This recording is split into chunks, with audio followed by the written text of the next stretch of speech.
उन्होंने एक बयान जारी किया जो आप लोगों ने भी चलाया था कि राजनीतिक संरक्षण में रीट पेपर लीक हुआ है। इसकी तह में जाना जरूरी है सरकार को, एसओजी को। और एसओजी ये नहीं कर पाएगी, और जब बोर्ड का अध्यक्ष जो बर्खास्त हुआ ये कह रहा है कि राजनीतिक संरक्षण है, तो स्वतः ही जांच सीबीआई को चली जानी चाहिए। तो राजनीतिक रसूखपात की दृष्टि से कौन कहाँ फिक्स है, मैंने आपको बुलाया। आपको ये जानकारी में तो आगे आ ही गया होगा कि डॉक्टर प्रदीप पाराशर की धर्मपत्नी को सिंडिकेट का माननीय सदस्य नामित किया है। राजस्थान में राजीव गांधी स्टडी सर्किल का गठन किया हुआ है, जो कांग्रेस की विचारधारा को आगे बढ़ाने का काम करता है, जिसके चेयरपर्सन राजस्थान के मुख्यमंत्री माननीय अशोक गहलोत हैं। और doctor Subhash Garg Rajiv Gandhi study circle के नेशनल कोऑर्डिनेटर हैं, और गहलोत साहब ने उनको मंत्री बना रखा है। कांग्रेस का ये संस्थान को फंडिंग ये जमीनी स्तर पर कांग्रेस का मजबूत करता है। ये कांग्रेस का एक संस्थान है, national student union of India, जिसके कागज मैं आपको दूंगा, उससे कनेक्टेड है।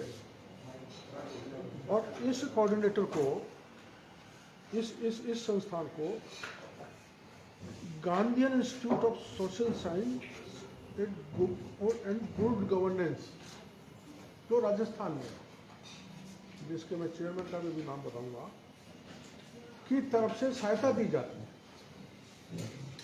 अब कांग्रेस का एक संगठन और राजस्थान की सरकार का पैसा, राजस्थान की जनता का पैसा से वो चल रहा है। इसको सरकार ने इसी वर्ष, और भाई बात मत करो, कोई और पराया आदमी नहीं है, मीडिया का नाम,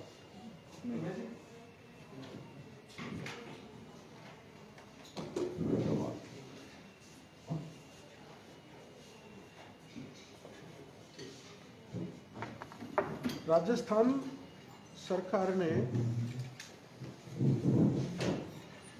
Gandhian institute of social science और गुड गवर्नेंस के लिए इस वर्ष 100 करोड़ रुपए आवंटित किए। न तो उसकी कोई इस इंस्टीट्यूट की अधिसूचना जारी हुई, न ही कोई अध्यादेश लाया गया, न ही कोई एक्ट में प्रावधान किया गया। और एडमिनिस्ट्रेटिव आदेश से, मात्र एडमिनिस्ट्रेटिव आदेश से 100 करोड़ रुपए गहलोत साहब ने इस गांधीयन इंस्टीट्यूट को दे दिया, जो गांधी विचारधारा को आगे बढ़ाता है। भाई इनको कम कराओ ना यार, थोड़ी देर रुक जाएंगे, उनको कम करो।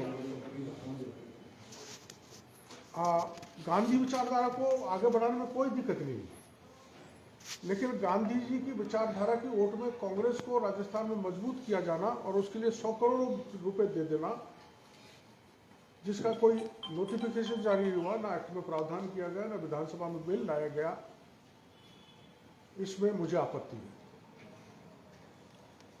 एक एडमिनिस्ट्रेटिव आदेश से 100 करोड़ रुपए दे दिए, और राजीव गांधी स्टडी सर्किल की हर एक्टिविटी का खर्चा ये जो Gandhian institute of social science और गुड गवर्नेंस है, उसके चेयरमैन द्वारा दिया जाता है।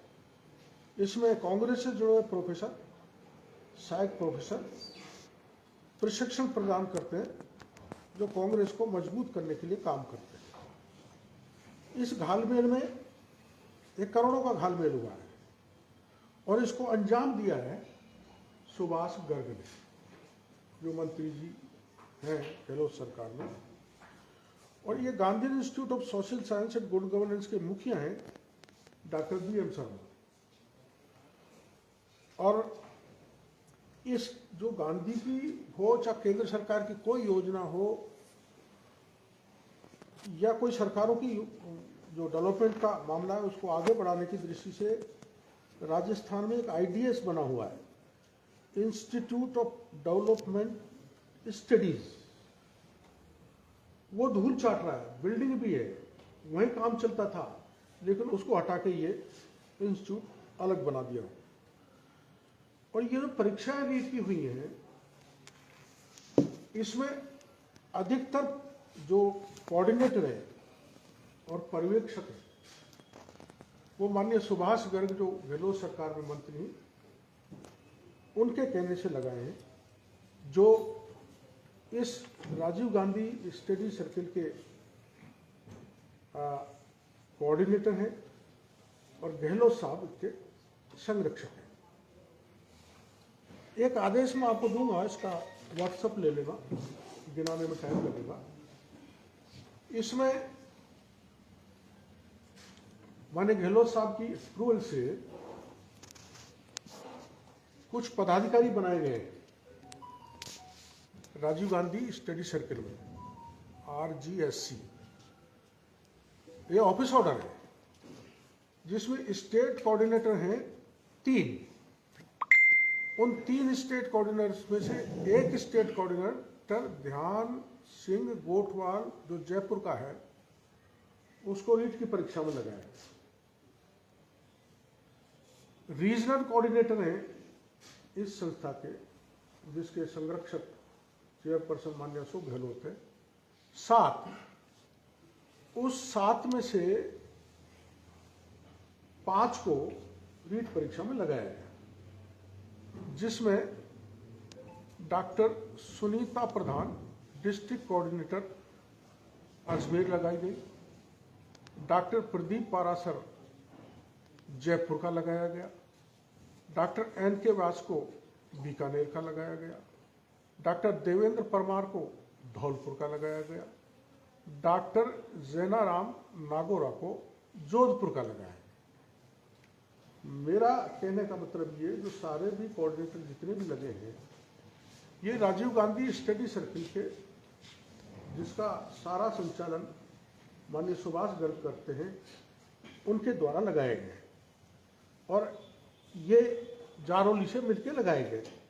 ये मैं आपकी जानकारी के कुछ ऐसे कोऑर्डिनेटर भी लगा दिए गए जो महाविद्यालय के प्राचार्यों के ऊपर थे, उनसे जूनियर थे, उनकी भी लिस्ट में आपको दूंगा। और गड़बड़ी क्या हुई है वो भी मैं थोड़ी से ये मैं लेकर आया हूँ, इतने सारे सेंटरों की लिस्ट है जो इन्होंने परीक्षा के केंद्र खोले थे। जैसे थोड़ा 5 मिनट आपकी ज़्यादा लगेगी। इसमें गड़बड़ी नंबर 1, परीक्षा केंद्र में वही कार्यरत शिक्षकों को ऑब्जर्वर बना दिया। इसमें सेंटर का क्रमांक है, क्रमांक 83 और 84 पर सम्राट पृथ्वीराज चौहान राजकीय महाविद्यालय में ऑब्जर्वर वहीं के शिक्षक लगा दिए, जबकि ऑब्जर्वर परीक्षा केंद्र से दूसरे संस्थान का वरिष्ठ कर्मचारी अधिकारी होता है।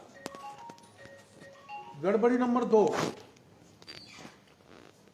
कोऑर्डिनेटर द्वारा स्वयं के सगे रिश्तेदारों के कॉलेजों को परीक्षा केंद्र बना दिया। राजीव गांधी स्टडी सर्किल के संभाग समन्वयक डॉक्टर सुभाष गर्ग की निकट परिचित भूगोल की सहआचार्य सुनीता पचौरी को अजमेर जिले का कोऑर्डिनेटर बनाया गया।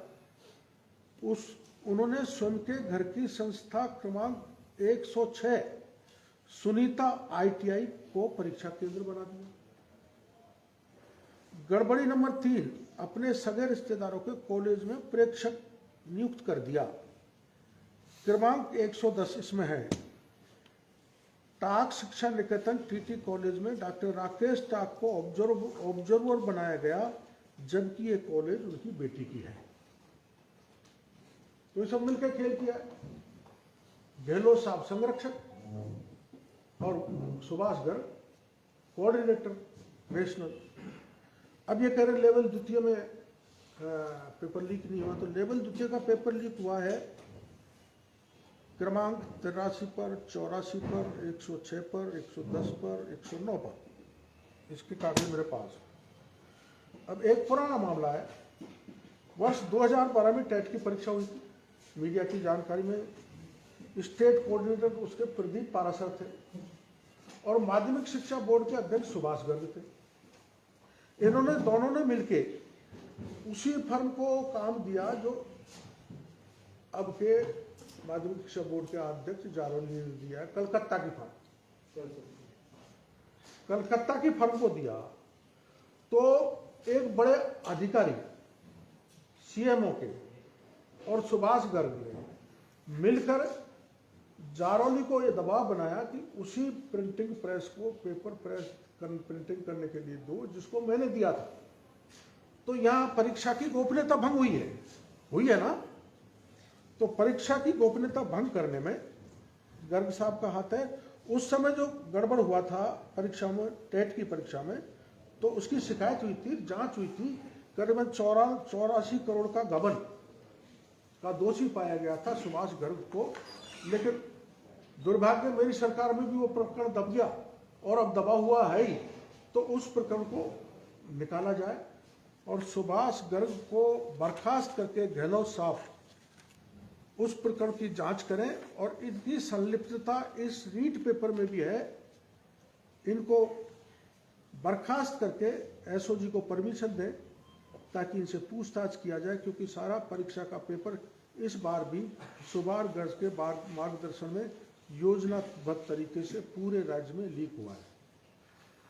अब ये ताज्जुब की बात है कि आरएलडी का एकमात्र माननीय सदस्य विधायक है और वो मंत्री है, मुख्यमंत्री की घनिष्ठता के कारण, और वो सारे पेपर लीक करवा रहा है। यही नहीं करवा रहा, इनका पास पैरामेडिकल डिपार्टमेंट है।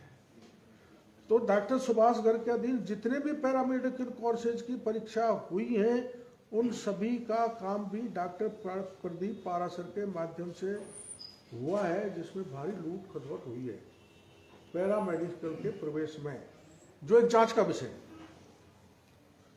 अच्छा, मेरी मांग है कि सुभाष गर्ग के कार्यकाल में पैरामेडिकल कोर्सेज में प्रवेश हेतु ली गई लंबी पूरी राशियों का जो घोटाला गबन हुआ उसकी जांच होनी चाहिए। अब एक जबरदस्त बात है, पेपर लीक के अलावा पेपर कैसे और लोगों के पास गया है, प्रिंटेड नहीं गया, दूसरी तरह से गया है। मैं आपको बताना चाहता हूं कि पेपर सेटिंग के लिए राजस्थान के एक बहुत बड़े नेता ने, जिसका मैं नाम अभी नहीं बताऊंगा, आप शायद समझ भी जाओगे, बोर्ड के अध्यक्ष को 2000 प्रश्न बना के दिए और यह कहा कि सवाल 75 करने, 100 करने, 90 करने, 200 करने, वो इन 2000 में से करने प्रश्न पत्र में। उसी हिसाब से प्रश्न पत्र उन्होंने बना दिया। लेकिन इन्होंने जो 2000 प्रश्न पत्र दिए, ये सीकर में 10-10 लाख लेके 2500 अभ्यर्थियों को बांट दिए, उनसे पैसे इकट्ठे हो गए। अब सरकार अगर दोबारा परीक्षा कराती है तो ये सारे सड़क पर उतर आएंगे और नेताजी से पैसे मांगेंगे। और राज्य भर में जो कांग्रेस के संगठन के इन नेताओं ने स्टडी सर्किल के में जो नाम बता रहा हूं, जो लोग पैसे इकट्ठे कर रही है, राज्य भर में वो लोग जो पास हो गए हैं पैसे देकर परीक्षा में, वो सड़क पर उतर आएंगे। तो सरकार के सामने दुविधा पैदा हो जाएगी, वो पैसे मांगेंगे। तो सरकार इस बदनामी से बचने के लिए ये पेपर निरस्त नहीं करना चाहती, जो मेरी ऑब्जर्वेशन है और जो मेरी एक सूचना है। आज गांधी निर्वाण दिवस मना रहे गहलोत साहब, अभी चल रहा है शायद कार्यक्रम, और उस गांधी निर्वाण दिवस में मेरे से ले लेना, Rajiv Gandhi study circle, university of Rajasthan paying tribute to the father of the nation Shri Ashok Gehlot, honourable chief minister, chairperson RGSC, Rajiv Gandhi study circuit. Professor Satish Kumar, incharge Rajasthan incharge national coordinator RGSC, doctor Subhash Garg, honourable minister of high tech education and Ayurveda, national coordinator RGSC, professor BM Sharma, जिसका मैंने आपको नाम दिया, जिसको fund दिया सरकार ने, जिसके थ्रू ये कांग्रेस के संगठन को फंडिंग हो रही है, professor BM Sharma, director Gandhi institute of social science and good governance, doctor बनय सिंह, स्टेट कोऑर्डिनेटर RGSC, जो सुभाष गर्ग के सारे इधर उधर की लेन देन करता है, professor Nimali Singh, coordinator RGSC, university of Rajasthan. ये सारे लोग जिनके साथ गहलोत साहब आज गांधी जी के निर्वाण दिवस पर गांधी जी की विचारधारा को गांधीवादी मुख्यमंत्री बनाना चाहते हैं, ये सब लुटेरे हैं। इन्होंने राजस्थान के बच्चों के भविष्य के साथ, 26 लाख बच्चों के भविष्य के साथ खिलवाड़ किए। ये सब इसमें है, जो आदेश में आपको बता रहा हूँ, RGSC का जो आदेश है उसमें इनके नाम है और इनको कोऑर्डिनेटर बनाया गया है परीक्षाओं में। और इसमें डॉक्टर पारासर भी है, जिन्होंने यहाँ शिक्षा संकुल में बैठकर पेपर लीक किया। इसलिए मेरी मांग है, ये जो राजीव गांधी सर्किल के सारे भ्रष्ट चेहरे जो इसमें शामिल है, मैं जो आपको बता रहा हूँ, पैम्पलेट आज का कार्ड है, पैम्पलेट नहीं कार्ड है, Gandhi institute of social science के जरिए राजीव गांधी स्टडी सर्किल को धनराशि उपलब्ध कराई गई है तथा राजीव गांधी स्टडी सर्किल के जिम्मेदार पदाधिकारियों द्वारा रीड पेपर लीक किया गया है।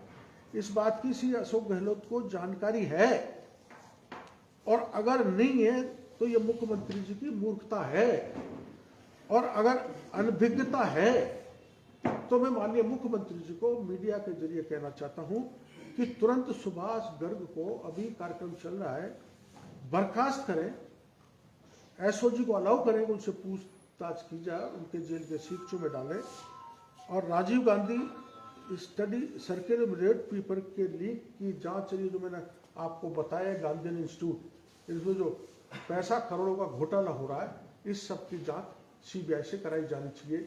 इसी बात के लिए मैंने आपको तकलीफ दी।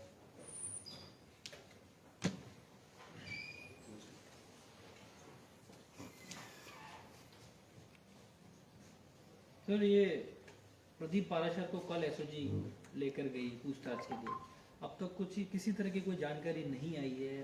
उनको हिरासत में रखा गया है, गिरफ्तार किया गया है, उनकी पूछताछ के आधार पे क्या जारौली तक पहुंची SOG या नहीं पहुंची, किस बात जारौली तक मामला पहुंचा है जब ही सरकार ने अपनी खाल बचाने के लिए जारौली जी को बर्खास्त किया है। SOG पूछताछ कर रही है, जो मैंने मामला बताया वो सब सामने आ गया, लेकिन मेरे को चिंता इसी बात की है कि कई SOG राजनीतिक दबाव में मामले को दबा नहीं दे, इसलिए बार बार हम इस बात की मांग कर रहे हैं कि प्रकरण CBI को दिया जाना चाहिए।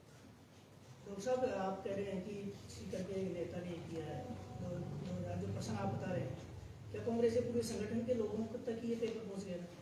इस हिसाब से तो, क्योंकि मैंने आपको बता दिया, संगठन पूरे कांग्रेस के लोग इसमें पदाधिकारी हैं, 7 तो हैं इसमें रीजनल कोऑर्डिनेटर जो सब कांग्रेस के जुड़े हैं, 3 हैं स्टेट कोऑर्डिनेटर, और चेयरमैन है गहलोत साहब, और ये सब कांग्रेस के विचारधारा के लोग हैं। तो इनके थ्रू पेपर गया है, तो पूरे कांग्रेस के कार्यकर्ताओं नेताओं के हाथ में पेपर पहुंचा। गहलोत साहब को पता था इसका शुरू से? पता था और पता नहीं था, अनभिज्ञता थी। तो ये और भी बुरी बात है, जिन लोगों ने ये पेपर की जिम्मेदारी दी है कोऑर्डिनेटर के रूप में, प्रदीप पाराशर से, सुभाष गर्ग से, इन सबको जेल के शिक्षों में डाले, अगर वो पूरी तरह से ईमानदार है। डॉक्टर साहब, पिछले 1 साल में 3 CBI जांच की अनुशंसा राज्य सरकार की तरफ से की गई, क्योंकि खुद मुख्यमंत्री को गंभीर बताया गया, गहलोत सरकार को गंभीर बताया गया, लेकिन 26 लाख लोगों की कहीं ना कहीं कैरियर से जुड़ी हुई जो बात है, SOG जिसमें गंभीरता दिखा रही है, बोर्ड तक जिसकी आंख पहुंच गई, जारौली साहब को बर्खास्त कर दिया गया, क्या इस मामले को तुरंत CBI तक नहीं पता है? क्योंकि जिस तरीके से अब तक लग रहा था दाल में काला है, लेकिन जो तथ्य लगातार आप पेश कर रहे हैं या विपक्षी दल पेश कर रहे हैं, उनको देखकर लगता है कि दाल काली। पूरी दाल काली है। और मैं आपको बता रहा हूं, मैंने आपको कहा था जब 1,22,00,000 रामकृपा ने लिए, 90 लाख का मैंने बालघाट थाने का मामला बता दिया, 2 करोड़ का एक जगह का और कागज मेरे पास आ रहा वो बता दिया, और मैंने ये भी बता दिया कि 2-2.5 हजार बच्चों से 10-10 लाख रुपए दिए। और मैंने आपको ये लिस्ट भी दे दी, जो कांग्रेस लोग हैं उनका एक संगठन है, जो सब सारे के सारे कोऑर्डिनेटर लगा दिए गए। और खुद जारोली जी कह रहे हैं कि राजनीतिक संरक्षण में पेपर लीक हुआ है।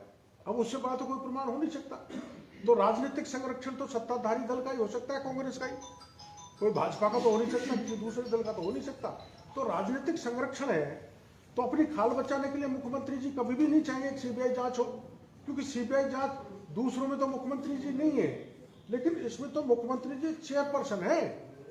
इसलिए मैं मुख्यमंत्री जी से निवेदन करना चाहता हूं, ये चेयरपर्सन है घोटालों की गैंग के, तो अपन को साफ सुथरा रखने के लिए ये पूरा प्रकरण सीबीआई को दिया जाना चाहिए। ये डोटासरा को बचा रहे हैं, गहलोत साहब खुद ही बच रहे हैं इसमें सीबीआई जांच से। अब ये तो आप मीडिया का आप पता करें, पर गहलोत साहब मेरी समझ में इसमें इतने उलझ गए हैं कि उनकी देश भर में बदनामी होगी। उनको जो गांधीवादी कहते थे, संवेदनशील कहते थे, वो संवेदनशील हो गए हैं, और गांधी के विचारों में ऐसे करप्ट लोग की कमेटी बना दी है जो गांधी इन चीज़ों को पसंद नहीं करते थे। तो गहलोत साहब की प्रतिष्ठा का मामला है, अपनी प्रतिष्ठा साफ सुथरी रहे गहलोत साहब की, इसलिए मैं उनको करबद्ध निवेदन करता हूं कि इसकी जांच सीबीआई से कराई जाए। डॉक्टर साहब, रीट का मामला जो है राजस्थान की 200 विधानसभा से जुड़ा हुआ है। बिल्कुल, लगातार जो अभ्यर्थी हैं वो अपने अपने कॉन्स्टिट्यूशन के जितने भी नेता हैं उनसे जाकर के मिलते हैं, बातचीत करते हैं, दबाव बनाते हैं, लेकिन कहीं ना कहीं वो अपने ही मुख्यमंत्री से या अपने कांग्रेस के बड़े लीडर से इस बात को नहीं कर पा रहे कि सीबीआई की जांच हो जाए या फिर इस तरीके की हो जाए। क्या कहना चाहेंगे उनके? देखो, मुख्यमंत्री जी ने विधानसभा क्षेत्र के 200 जो विधायक हैं, हर विधानसभा क्षेत्र के उस विधायक को वहां का मुख्यमंत्री बना रखा है। और मैं 100% की तो नहीं कह रहा, पर 70-80% से ज्यादा विधायक अपने अपने क्षेत्रों में उन्होंने लूट मचा रखी है, भारी भ्रष्टाचार फैला रखा है, बदबू फैल रही है राजस्थान में, मनमाफिक थानेदार, तहसीलदार, एसडीएम, डिप्टी पुलिस वाले लगा रहे हैं, माफिया विकसित हो गए, और माफिया जो लूट हो रही है, जो लूट में शामिल हो गए विधायक, मैं हर एक विधायक ही नहीं कह रहा, जो लूट में शामिल हो गए, अपने विधानसभा क्षेत्र के मुख्यमंत्री बन गए, उनकी हिम्मत नहीं मुख्यमंत्री जी के सामने बोल के सीबीआई की मांग कर डाले। साहब दो आदमी बहुत मुखर रहते थे, एक तो पायलट साहब और दूसरे हनुमान बेनीवाल, दोनों ही इस मामले में कहीं दबे हुए से नजर आ रहे हैं, ऐसा क्यों लग रहा है? खुद आप उन्हीं से पूछे साहब, उनका बेनीवाल जी की तो एक पार्टी है बड़ी स्टेट लेवल की, बड़ा अच्छा असर है उनका, उनके 3 विधायक हैं, उन्हीं से पूछा जाए। और ये बात सही है कि पायलट साहब को तो कम से कम बोलना चाहिए, वो बोलते आए हैं, जो सरकार में जब भी ऐसी गड़बड़बाजियाँ हुई हैं तो बोलते आए हो। इसलिए मीडिया के जरिए मैं पायलट साहब से भी कहूँगा कि 26 लाख बच्चों के भविष्य का सवाल है, उनको ये मामला 10 जनपद तक उठाना चाहिए, उनकी पहुंच 10 जनपद तक है, और मुख्यमंत्री जी से भी बात करनी चाहिए। वो क्यों चुप है, मेरी समझ से बाहर है। डॉक्टर साहब, ये आज सीएम साहब ने ये भी कहा है कि मैंने 20 साल पहले भी कहा था कि हर गलती कीमत मांगती है, रीट मामले में ही बोले हैं, क्या करेंगे? हर गलती क्या मांगती है? कीमत मांगती है। तो कीमत तो अब ये है कि गलती गहलोत साहब चेयरपर्सन है, उनकी पूरी गैंग ने घोटाला किया है, तो गहलोत साहब से गलती हुई है तो उनको हट जाना चाहिए। कीमत तो इसी में पूरी होगी, वरना पूरी होने वाली नहीं। मतलब आप हमेशा एग्जाम को लेकर गंभीर रहे, बच्चों के एग्जाम लेकर, यूपीएससी में भी एक पैटर्न होता है, अक्सर इस तरह की चीजें होती हैं। आप कोई कॉन्क्रीट सजेशन को सुझाव सरकार को देना चाहिए किस तरह के? मैं दे चुका हूँ, मैं ये दे चुका हूँ कि यूपीएससी में जैसे कैलेंडर जारी होता है, वैसे आरपीएससी में भी कैलेंडर जारी हो, और जिस पारदर्शिता से पेपर बनना चाहिए वैसे पेपर बनो, क्योंकि पारदर्शिता नहीं रखी गई। पारदर्शिता का कैसे भंग हुई? जिस फर्म को प्रिंटिंग के लिए सुभाष गर्ग जब अध्यक्ष थे माध्यमिक शिक्षा बोर्ड का, उसी फर्म को वो पेपर प्रिंटिंग के लिए दे दिया, तो गोपनीयता भंग कर फर्म का तो पता ही नहीं लगना चाहिए किसने पेपर प्रिंट किया है, गोपनीयता भंग हो रही है। तो इसके लिए कड़े कानून की आवश्यकता है, जो मुख्यमंत्री जी ने स्वीकार किया है, और यही इसका इलाज है। तो एक आरपी जैसे यूपीएससी में ज्यादातर जो मेंबर होते हैं वो एकेडमिक जगत से होते हैं, लेकिन आरपीएससी में ज्यादातर नियुक्तियां पॉलिटिकल होती हैं। वो नहीं होना चाहिए। आरपीएससी हो चाहे माध्यमिक शिक्षा बोर्ड जैसी एजेंसी हो, जो राज्य के भविष्य का, देश के भविष्य का निर्माण करने वाले लोग का चयन करती है, उसमें यूपीएससी के पैटर्न पर लोग बैठाए जाने चाहिए। पॉलिटिकल लोगों को यहाँ नहीं होना चाहिए। आपने देख लिया पहले सुभाष गर्ग पे आरोप लगे, सिद्ध भी हुए, प्रमाणित भी हुए, अब इन पे लग गए, चूंकि पॉलिटिकल बैंक थे। कांग्रेस ने बैठाया था, कांग्रेस की बात सुनी, कांग्रेस जिन जिन लोगों के नाम दिए उन्होंने कोऑर्डिनेटर बना दिया, ऑब्जर्वर बना दिया, और उन्होंने सारे पेपर लीक कर दिए। तो ये नहीं होना चाहिए। सर, रीट का मुद्दा अगर इतना बड़ा है तो विपक्ष में आपके अलावा कोई इस तरह से मुद्दे को क्यों नहीं उठाता? बार बार जिस तरह से आप प्रेस कॉन्फ्रेंस बुलाते हैं, रविवार को भी आप पत्रकारों को बुलाए हुए हैं, इस तरह से बीजेपी में और नहीं उठाया है, प्रदर्शन हुए हैं, और 1 फरवरी को हमारे माननीय प्रदेश अध्यक्ष जी वहाँ कूच कर रहे हैं अपने सिविल लाइन पे, मुख्यमंत्री जी के भवन का घेराव करेंगे। ऐसा नहीं है, अभी तक सो रहे थे। नहीं जागृत है। उन्होंने तो कई जगह लोगों को निर्देशित कर दिया है कि इसको बड़े पैमाने पर उठाएं। सर ये बताइए कि अशोक राठौर जैसे जो पुलिस अधिकारी हैं वो क्या राज्य सरकार के प्रेशर में काम कर रहे हैं, इसलिए सीबीआई जांच दे देनी चाहिए? अभी तक तो नहीं कर रहे हैं, जो मेरा हिसाब से अभी तक तो अशोक राठौर जी किसी दबाव में नहीं है। लेकिन जब मैं कह रहा हूं कि ये राजीव गांधी स्टडी सर्किल के चेयरपर्सन अशोक गहलोत हैं, अशोक गहलोत को एक बार दूर कर दिया जाए, बाकी के जितने उसे पदाधिकारी हैं, उनके नज़दीक के मंत्री सुभाष गर्ग इसमें इन्वॉल्व हैं, तो जब उनके ऊपर हाथ डालने का नंबर आएगा तो एसओजी पीछे हट सकती है। इसलिए मैं कह रहा हूँ ये सीबीआई केंद्र से चलती है, ये राज्य पुलिस के अंतर्गत आती है, तो ऐसा नहीं ये खेल चलता रहेगा। राज्य सरकार को ये डर हो कि सीबीआई को अगर जांच दे दी तो ज्यादा दिक्कत हो जाएगी। अगर ऐसे चलती होती सीबीआई तो मदेरणा जी बच जाते। मदेरणा जी का जो प्रकरण था वो सच्चाई तक सीबीआई पहुंची। सर, ये जो आंकड़े हैं 2 या 2,500 व्यक्ति से 10-10 लाख रुपए लिए गए, ये कहाँ से आ रहे हैं? अगर आपके पास इसका कोई पुख्ता प्रमाण है तो आप एसओजी के सामने जाकर। मैं एसओजी के सामने 2 बार प्रमाण दिया है, और ये जो नाम आ रहा है ये लिस्ट भी मैं एसओजी को दिया। मैं इसको उजागर नहीं कर सकता क्योंकि दबाव बनेगा। मेरे पास है ये नाम, आप देंगे जाके? देंगे, एसओजी को दूंगा। क्या सीबीआई और एसओजी को लेकर विरोधाभास है बीजेपी में? क्योंकि कटारिया जी प्रतिपक्ष के नेता कहते हैं कि एसओजी अच्छा काम कर रही है, सीबीआई जांच में देरी लगेगी। अब वो तो कटारिया जी से पूछो, लेकिन सारी बीजेपी, अधिकतर प्रतिपक्ष दल के नेता और शायद हनुमान बेनीवाल जी ने भी सीबीआई की मांग की है। Thank you. चाय, कॉफी, बिस्कुट, चाय